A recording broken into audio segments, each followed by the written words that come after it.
The medieval ruins of Eltham Palace, east of London, have a rich Tudor history to rival that of Hampton Court Palace, Westminster, Greenwich and Richmond. It once rivalled these sprawling homes in royal favour and was the setting for many pivotal moments in English history. Our story of Eltham Palace begins in 1465, when Elizabeth Woodville stayed at Eltham on the night before her coronation. Traces of the rooms in which this queen would have visited her children, including the future Elizabeth of York and Edward V, still survive.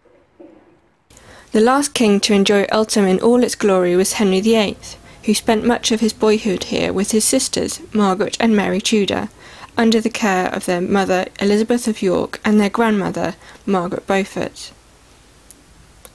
In 1499, Erasmus and Thomas More travelled from London to visit the 9-year-old Henry.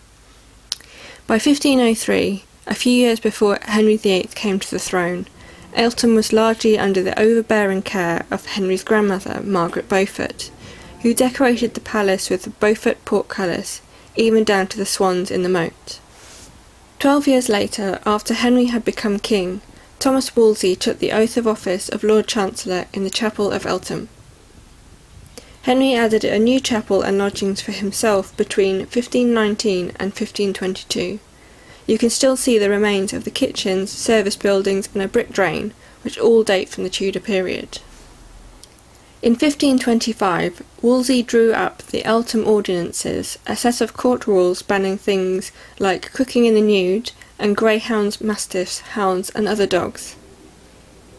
Around the same time, Henry used Eltham as a retreat from London during an outbreak of the plague, no doubt drawn back to the relative safety and comfort of his childhood home. Henry VIII continued the tradition of many royal families by placing his own children at Eltham. In March 1534, his 2 daughters were moved here from Hatfield for the summer. The young Elizabeth came willingly, but Mary refused to travel in second place to her baby sister, and had to be forced into a litter with Anne Boleyn's aunt. Although Anne couldn't be with Elizabeth at Eltham for as long as she would have liked, the Queen ordered for her emblem to be installed in the rooms where she played, so that the young princess would have constant reminders of her mother. However, Anne Boleyn's accusations of adultery, one of which was alleged to have taken place at Eltham in 1535, signalled the end of the palace's reign as one of England's finest royal residences. In 1576, William Lambard summed up the problem by writing, "This house, by reason of its nearness to Greenwich, hath not been so greatly esteemed." Henry's extravagant new palaces and extensions, including the great Nonsuch Palace and the magnificent Hampton Court, must have left Eltham looking rather drab in comparison. Once crowned queen, Elizabeth stayed at Eltham during her summer progress in 1559, and also used it as a hunting lodge on trips to nearby Epping Forest.